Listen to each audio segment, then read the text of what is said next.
তাড়াতাড়ি কাজে যেতে হবে, দেরি হয়ে গেলে আজকেও কাজ পাওয়া যাবে না। মহাজন অন্য কাউকে কাজটা না দিয়ে দিলেই হয়। তুমি কাজে বেরোচ্ছ? হ্যাঁ, কিছু বলবে গো? সুটকির জ্বরটা কিন্তু আবার বেড়েছে। সে কি আবার? হ্যাঁ, তুমি আজ কবিরাজকে একবার খবর দিবে? মেয়েটাকে তো একবার কবিরাজ দেখাতেই হয়, কিন্তু এখন টাকা কোথায় পাই বলো তো?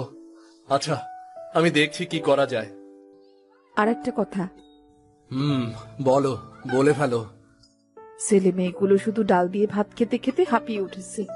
টুনি কাল রাতে ভাত খায়নি, যদিও মুখে কিছু বলেনি মেয়েটা, তবে আমি বুঝতে পেরেছি যে ডাল দিয়ে ভাত খেতে ওর ইচ্ছে করছে না। এ তো চিন্তার বিষয়। হাতের এমন অবস্থা এখন, কি করা যায় বলো তো? যদি একটু বাজার করে আনতে, অন্তত যদি কিছু ছোট মাছ আনো, সেগুলো দিয়েও আমি চালিয়ে দিতে পারি। আচ্ছা, দেখছি কি করা যায়। আচ্ছা ঠিক আছে। আর তুমি না খেয়ে কাজে বেরোচ্ছ কেন? অন্তত কিছু একটা মুখে তো দিয়ে যাও। আজকে অনেক দেরি হয়ে গেছে, এখন খেতে গেলে দেখা যাবে কাজটা আর পাবো না। কটা পান্তা রাখা আছে, কাঁচামরিচ আর সর্ষের তেল দিয়ে মাখিয়ে খেয়ে যাও। কিছু না খেয়ে বেরোলে তো অসুস্থ হয়ে পড়বে, পরে তো তুমি আর কাজ করতে পারবে না। আচ্ছা ঠিক আছে, তাহলে তাড়াতাড়ি নিয়ে এসো। আজ গিয়ে কাজটা পেলেই হয়। কিছু টাকা যেভাবেই হোক জোগাড় করতে হবে। হে সৃষ্টিকর্তা, আমাকে সাহায্য করো। গরিব হবার যে কতটা যন্ত্রণা।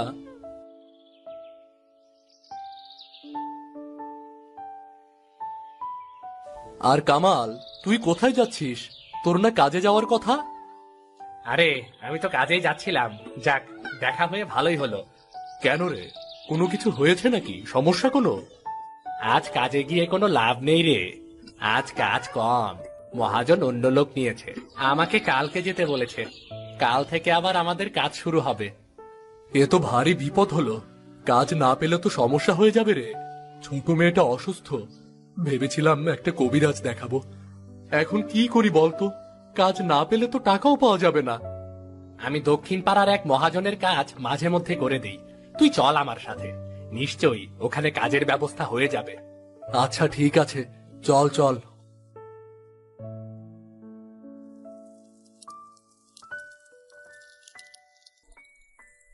কই গো আসমা, নাও বাজারটা ধরো। তুমি এসেছো? বাজার নিয়ে এসেছো তুমি? হ্যাঁ, ছোট মাছ টাছ কিছুই পেলাম না। অন্যান্য মাছগুলোর অনেক দাম, তাই আবার সবজি নিয়ে এসেছি। সমস্যা নেই, শোনো, তোমার সাথে আমার একটু কথা আছে। বলো, কি বলতে চাও? টুনির একটা বিয়ের প্রস্তাব এসেছে। এইটুকুনি মেয়ের বিয়ের প্রস্তাব? এইটুকুনি মেয়ে বলছো কেন? টুনি তো এখন যথেষ্ট বড় হয়েছে, আর আজ না হোক কাল তো আমাদের ওকে বিয়ে দিতেই হবে। তা তো হবেই, কিন্তু এত জলদি বিয়ে দেওয়াটা কি ঠিক হবে? মেয়েটা তো এখনো অনেক ছোট। বিয়ে দেবার জন্য যথেষ্ট বয়স হয়েছে মেয়েটার, আর এই সংসারের এত অভাব, এতগুলো মুখ, একবেলা খাবার খেলে দুবেলা খাবার পায় না। স্বামীর সংসারে গিয়ে তাও দুটো ভাত কাপড় তো জুটবে। আমার মনে হয় টুনিকে বিয়ে দেওয়াটাই ভালো হবে। আমার না আসলে এখন মেয়েকে বিয়ে দিতে মন সায় দিচ্ছে না। এত ভেবো না তো, বিয়ে তো একদিন দিতেই হবে। একটু তাড়াতাড়ি না হয়ে দিলাম। পাত্র বেশ ভালো, সদরে ভালো কাজ করে, আর তারা বলেছে পাত্রীপক্ষের কাছ থেকে কিছুই চায় না। বিয়ের আগে সবাই এরকম কথা বলে, বিয়ের পর তাদের আসল চেহারা বোঝা যায়। এমন ভাবলে তো তুমি মেয়েকে কারোর সাথে বিয়ে দিতে পারবে না। তুমি অমত করো না, একদিন ওদের বাড়ি আসতে বলি, এসে টুনিকে দেখে যাক। ঠিক আছে, তোমরা যেটা ভালো মনে করো সেটাই করো। না মানে, ওরা যদি বাড়িতে আসে, তখন তো ওদের আপ্যায়নের জন্য বাজার করার প্রয়োজন। হ্যাঁ, বুঝতে পারছি। আচ্ছা ঠিক আছে, আমি দেখছি কি করা যায়। ভালো কথা, তোমার ছেলেকে তো আজকাল দেখাই যায় না। ও কোথায় থাকে, কি করে, কোনো খবর রাখো নাকি? আমি আর কি খোঁজ খবর রাখবো? সংসারের হাড়ি ছেলে পরের বাড়ি কাজ করে আমি আর কত সময়ই বা পাই বলো? তারপরেও বাচ্চা কাচ্চারা কোথায় যাচ্ছে না যাচ্ছে, কি করছে না করছে, খোঁজ রাখা মা বাবার দায়িত্ব। দুবেলা দুমুঠো ভাত ছেলে মেয়েগুলোর মুখে তুলে দিতে পারি না, সে জায়গায় আবার দায়িত্ব। গরিবের ছেলে মেয়ে ওরা, ওদের আবার খোঁজ খবর। যাই হোক, তোমার ছেলেটার প্রতি লক্ষ্য রেখো, কাদের সাথে মেলামেশা করে কে জানে। পরে কোনো অঘটন ঘটে গেলে ঝামেলা কিন্তু তোমাকেই পোহাতে হবে। তুমি ওকে নিয়ে চিন্তা করো না, টুনু ভালোই আছে। আশেপাশে কিছু করবে বলে মনে হয় না আমার। আজে বাজে কিছু না করলেই ভালো। আজকালকার যুবক ছেলেদের কোনো ঠিক নেই, কোনো ঝামেলায় জড়িয়ে পড়লেই না হয়। আরে না রে, এভাবে আর হচ্ছে না বুঝলি, কিছু টাকা পয়সা জোগাড় করতে হবে। আমিও কিভাবে জোগাড় করব বলতো? জন্ম হয়েছে গরিবের ঘরে, গরিবের ঘরে একটা জিনিসেরই কোনো অভাব নেই, সেটা হলো অভাব। মাঝে মধ্যে কি ইচ্ছে করে জানিস? ইচ্ছে করে ডাকাতি করি, ডাকাতি করে টাকা পয়সা রোজগার করি। ডাকাতি কি অত সহজ নাকি রে? ডাকাতি করতেও অনেক কিছু লাগে বুঝলি। সত্যিই কি আমাদের দিয়ে ডাকাতি হবে? আমরা তো আর ডাকাতি করতে পারবো না রে, এত সাহস তো আমাদের কাছে নেই। যাকগে, যেটা করতে পারবো না সেটা নিয়ে কথা বলে কোনো লাভ নেই। হঠাৎ টাকা জোগাড় করার চিন্তা তোর মাথায় এলো কেন? তুই কি কিছু করার কথা ভাবছিস নাকি? ভাবছি ব্যবসা করলে কেমন হয় বলতো? কিসের ব্যবসা করতে চাচ্ছিস? ভাবছিলাম মৌসুমী ফলের ব্যবসা করব। আমার এক খালাতো ভাই আছে টিপু, তাকে বললেই আড়ত থেকে ফল এনে দেবে। মৌসুমী ফলের ব্যবসা এখানে চলবে নাকি? আরে ভেবে দেখ, এখানে মৌসুমী ফলের কোনো দোকানই নেই। আমরা যদি ফলের ব্যবসা শুরু করি তাহলে ভালোই চলবে আশা করি। কি বলিস, সত্যিই চলবে? আমার তো বিশ্বাসই হয় না। অবিশ্বাস করার আর কি আছে রে, একবার গিয়েই দেখি, চল না।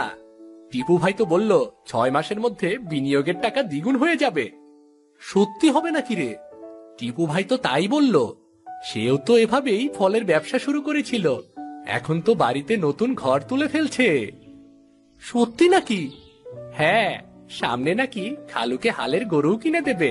খালু তো প্রথমে টাকা দিতেই চায়নি, অনেক হাতে পায়ে ধরে বাকিটা বন্ধক রেখে খালুর কাছ থেকে টাকাটা জোগাড় করেছে। এখন তো বন্ধকি বাড়িও ছাড়িয়ে এনেছে। বলিস কি রে? তবে আর বলছি কি রে, আমি বলি কি, যেভাবেই হোক কিছু টাকা জোগাড় করে ফেলি, চল। ব্যবসাটা একবার শুরু হয়ে গেলে আর পেছন দিকে তাকাতে হবে না। টাকা জোগাড় করে ফেলি বললেই তো আর করা যায় না রে। সম্পত্তি বলতে সামান্য বসত বাড়িটাই আছে, সেটা বন্ধক দিয়ে টাকা নিলে যদি পরে ছাড়াতে না পারি তখন? আরে ব্যবসা করতে গেলে ঝুঁকি তো থাকবেই, একটু ঝুঁকি না নিলে টাকা পয়সা কামাবি কি করে? তাহলে কি করব বলতো? তুই চাচাকে রাজি করা, যেভাবেই হোক চাচাকে রাজি করা। কিছু টাকা জোগাড় করতে পারলেই ব্যবসায় নেমে পড়া যাবে। ওই টাকা দিয়ে কি ব্যবসা হবে? আরে শুধু ওই টাকা কেন, আমিও তো দিচ্ছি, আমার কাছে কিছু জমানো টাকা আছে, আর কিছু টাকা ধার নেব। চল দুজন একসাথে কাজ শুরু করি। আগে আমি টাকার ব্যবস্থা করতে পারি কিনা সেটা দেখি, এখনই তোকে কথা দিতে পারছি না আমি। আচ্ছা ঠিক আছে, আগে টাকার ব্যবস্থা কর, তারপরে আলোচনা হবে।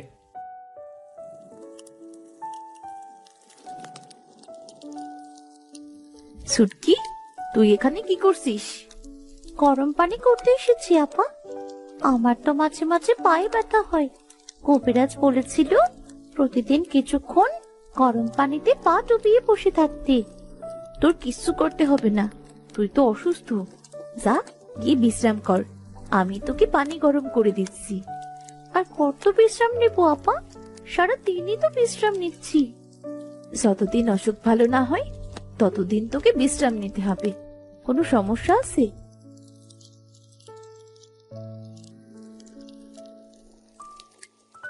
টুনি, আয় টুনি, তুই চুলার কাছে এসে কি করছিস? ছুটকির জন্য পানি গরম করছি মা। তোকে চুলার কাছে থাকতে হবে না, তুই ঘরে যা তো। কেন মা? চুলার কাছে থাকলে কি হবে?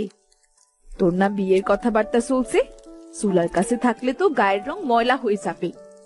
আমার বিয়েতে খুব মজা করবো।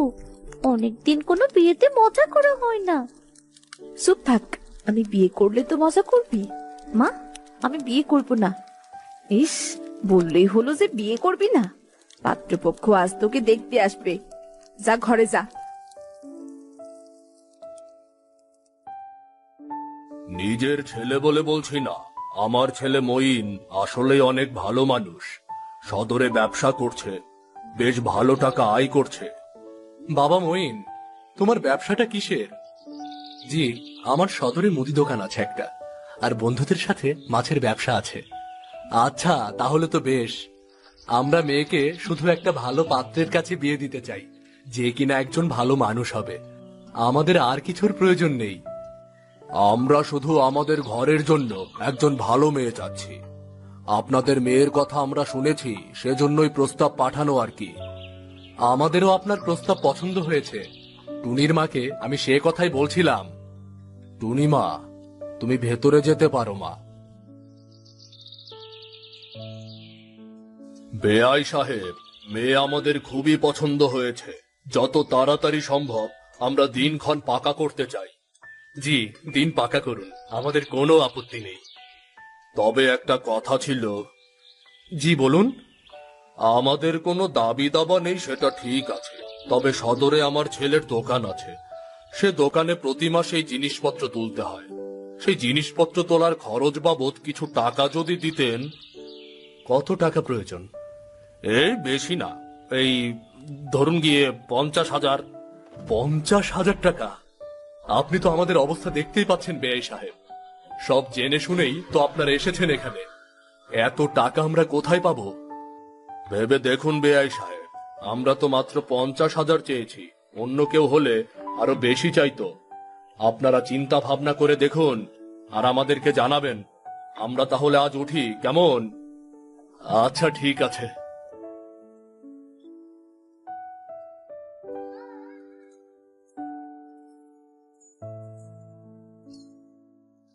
বাবা, যে লোকগুলো গেল ওনারা কারা? পাত্রপক্ষ।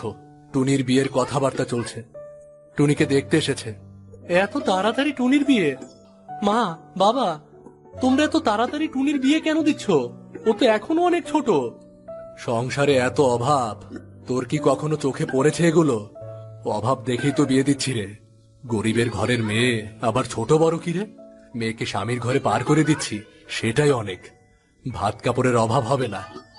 বিয়ে দিলে কি তোমরা ভাত কাপড়ের অভাব থেকে মুক্তি পাবে মা? আর আমি তো চেষ্টা করছি, আমাকে একটু সময় দাও। তোমাদের সহযোগিতা তো আমার প্রয়োজন নাকি? সহযোগিতা? কিসের সহযোগিতা? আমি আর মিঠু ঠিক করেছি আমরা ব্যবসা করব। সেটার জন্য আমাদের টাকার প্রয়োজন। ব্যবসা? কিসের ব্যবসা করবি?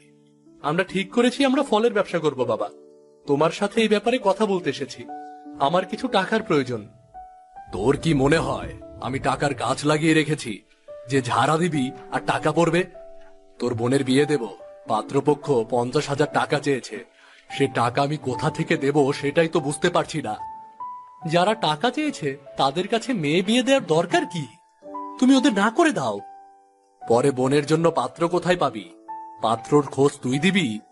এসব ব্যবসা করে টাকা পয়সা নষ্ট করার কোনো প্রয়োজন নেই। গরিবের আবার ব্যবসা? একটা কাজ খুঁজে নিয়ে কাজ কর, যা। তুমিও তো প্রতিদিন কাজ করেই যাচ্ছ, কোনো উন্নতি করতে পারছো? আর একটু ঝুঁকি নিয়ে ব্যবসা করলে যদি লাভ হয় তাতে সমস্যা কি? সমস্যা হচ্ছিস তুই আর তোর বড় লোকি মগজ। এসব চিন্তা মগজ থেকে ঝেড়ে ফেলে কোনো একটা কাজ খুঁজে নে, কাজ কর। ব্যবসা তোকে দিয়ে হবে না। যা বুঝিস না তা নিয়ে কথা বলিস না, নিজের চিন্তা নিজে কর। বাবা, যদি এই বসত ভিটাটা বন্ধক রাখি? কি কি বললি তুই? এই বসত বাড়িটা বন্ধক রেখে যদি আমাকে কিছু টাকা দাও, তাহলে আমি ফলের ব্যবসাটা শুরু করতে পারি। তোর এত বড় সাহস, বসত বাড়ি বন্ধক রাখার কথা বলছিস? এত বড় সাহস তোর হলো কি করে? বাবা, তুমি রেগে যাচ্ছ কেন? ব্যবসা করে টাকাই করে আমি খুব জলদি তোমার এই বাড়ি ছাড়িয়ে দেব। আসমা, তোমার ছেলেকে আমার চোখের সামনে থেকে সরে যেতে বলো। ওকে দেখলে আমার মেজাজ খারাপ হয়ে যাচ্ছে। হ্যাঁ, তা তো খারাপ হবেই। যৌতুক দিয়ে মেয়ের বিয়ে দিতে পারো, আর আমাকে ব্যবসা করার জন্য টাকা দিতে পারো না। যে কাজে লাভ হবে সে কাজ করতে পারো না, তাই না? তাই মেজাজ খারাপ করতে হয়। আমি চলে যাচ্ছি আমি।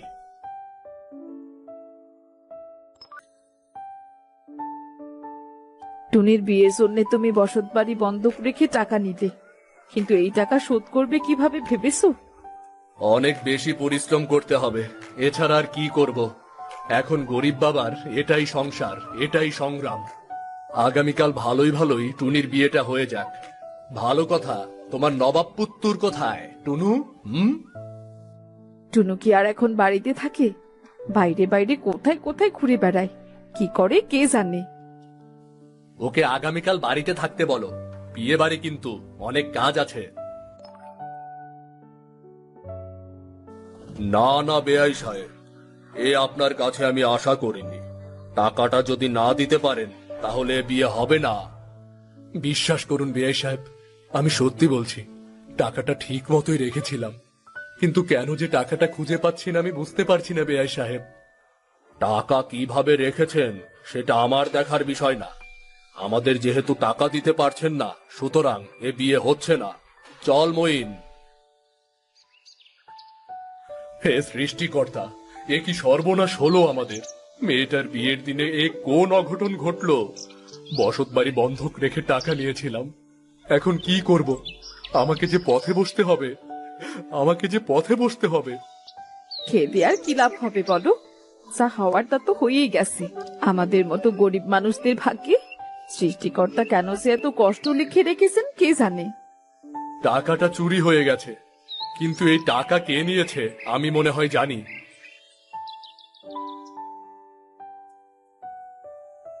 কি ব্যাপার মা, বাবা, তোমরা কাঁদছো কেন?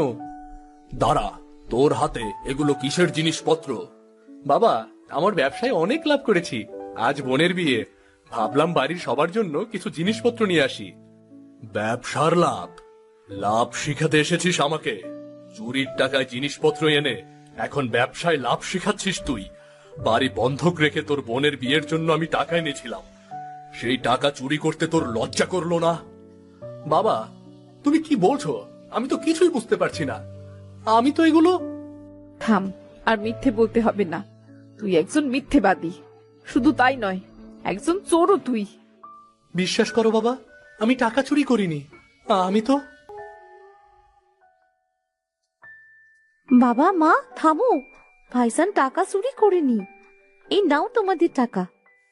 তুই তুই টাকাগুলো তাহলে চুরি করেছিস? বাবা, আমি এমনিতেও বিয়ে করতে চাচ্ছি না। আমি খুব চমৎকার সেলাইয়ের কাজ জানি। আমি কাপড় সেলাইয়ের কাজ করে নিজে স্বাবলম্বী হতে চাই বাবা। বাবা, মা, আমি আমার এক বন্ধুর কাছ থেকে টাকা ধার করে ব্যবসা শুরু করেছি। সেই ব্যবসায় লাভ আজকে পেয়েছি। বাবা, মা, তোমাদের আর কোনো কষ্ট দিতে চাই না আমি। তোমার সংসার সংগ্রামে আমাদের একটু সাহায্য করতে দাও বাবা। হ্যাঁ বাবা, তুমি টাকাগুলো ফেরত দিয়ে এসো। আর বাবা, আমাদের উপর বিশ্বাস রেখো। যার এত চমৎকার ছেলে মেয়ে আছে তার আবার দুঃখ কিসের? আমি কোনো গরিব বাবা নই, আমি আমি একজন ধনী বাবা।